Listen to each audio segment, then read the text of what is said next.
qui est terrestre est passager.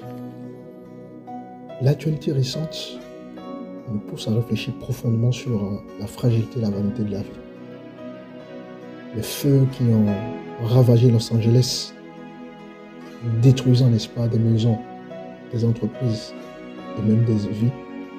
Et j'ai une pensée pour toutes ces familles qui ont perdu des êtres chers. Que Dieu puisse vous consoler dans ce moment difficile.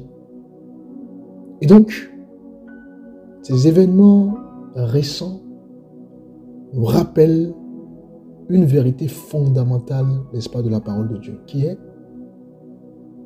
tout ce qui est terrestre est passager. Dans le livre d'Ecclésiaste, chapitre 1, le verset 2, la Bible déclare « Vanité des vanités, tout est vanité ». Voyez-vous, cette déclaration résonne puissamment lorsque nous voyons des œuvres humaines si grandes et impressionnantes réduites en cendres en un instant. Les possessions matérielles, si précieuses pour certains, n'est-ce pas, ne peuvent résister au feu ou aux tempêtes de la vie.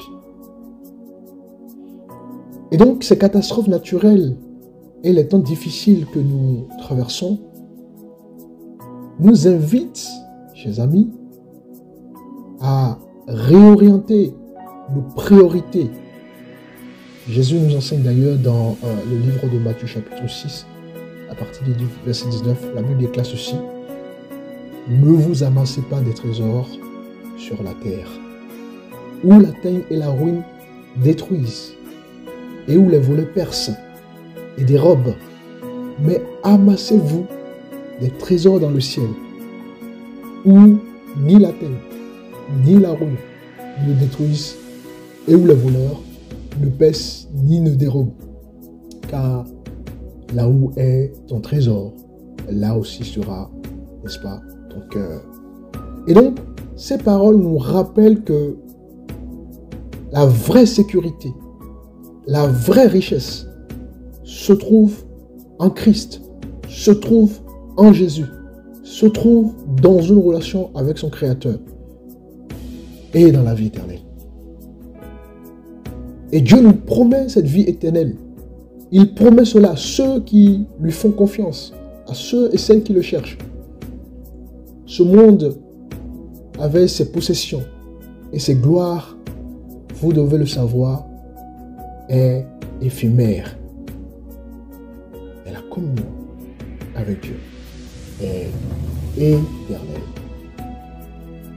Nous sommes tellement attachés au matériel, nous sommes tellement attachés au m'as-tu vu, à la gloire, etc., etc., que toutes ces choses finissent par nous séparer de Dieu. Que toutes ces choses finissent par nous éloigner de Dieu. Que toutes ces choses nous rendent fous.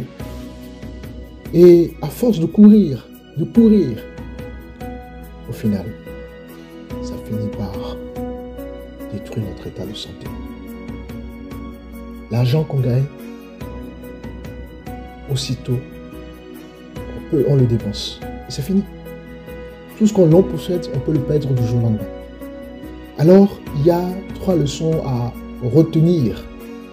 Et la première leçon, je dirais, nous devons reconnaître la fragilité de la vie terrestre. Les feux, les tremblements de terre et les crises économiques, même les crises politiques, n'est-ce pas, nous rappellent que rien ici-bas n'est permanent. Et puis, une deuxième chose que nous devons retenir est le fait que nous devons placer notre confiance en Dieu. Dans ces moments difficiles, Dieu reste notre refuge. Dieu reste notre forteresse. D'ailleurs, dans le livre de Psaume chapitre 46, le verset 2, la Bible dit ceci: « C'est pourquoi nous sommes sans crainte quand la terre est bouleversée et que les montagnes chancellent au cœur des mers. » Voilà l'assurance que Dieu donne à ceux et celles qui ont une relation, n'est-ce pas, véritable, concrète avec lui. Et puis une troisième chose à retenir, nous devons investir dans l'éternel. Servir Dieu, c'est éternel. Aimer son prochain, c'est important. Nous devons partager l'évangile parce que ce sont des choses ou des œuvres qui ont une valeur éternelle. Enfin, il est écrit dans le livre de Jacques chapitre 4, le verset 14, ceci, vous êtes une vapeur qui paraît pour un peu de temps et qui ensuite disparaît.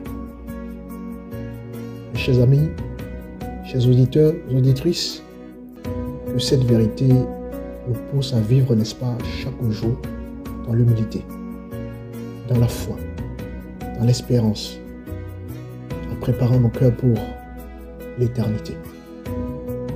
Que Dieu nous aide à marcher avec sagesse dans ces temps difficiles.